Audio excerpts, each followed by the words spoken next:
And so when we work on a content, so for example, I have a client who works in the training space. And for us, when we produce content for them, we work backwards from their business offering. So if they are producing trainings in, um, like communication or like project management training, they're providing it as a product to people. They're saying like, "Hey, we have tons of training on this, please buy it."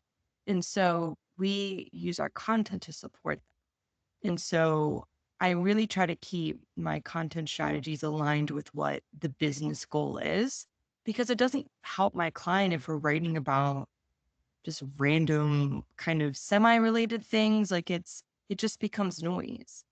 And what I've also done with this same client was back in the day, they kind of had some of this happening on their site where it was like semi-related, or they took excerpts from training manuals and it was either thin content or just it wasn't doing great.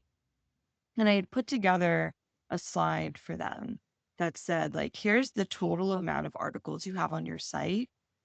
Here's the percentage that underperform. Here's the percentage that has potential. And here's the percentage that actually does well. Out of maybe approximately like 1,500 articles, 70% were underperforming, where they had less than like 50 clicks, 50 sessions in like 6 months and even longer. And so creating that visual allowed them to see like, oh, we need to focus on what actually moves the needle. And we've had some really great success dialing it back and focusing on topics that are like directly relevant to their business, and where we can, really thoughtfully link to other like white papers or courses, whatever.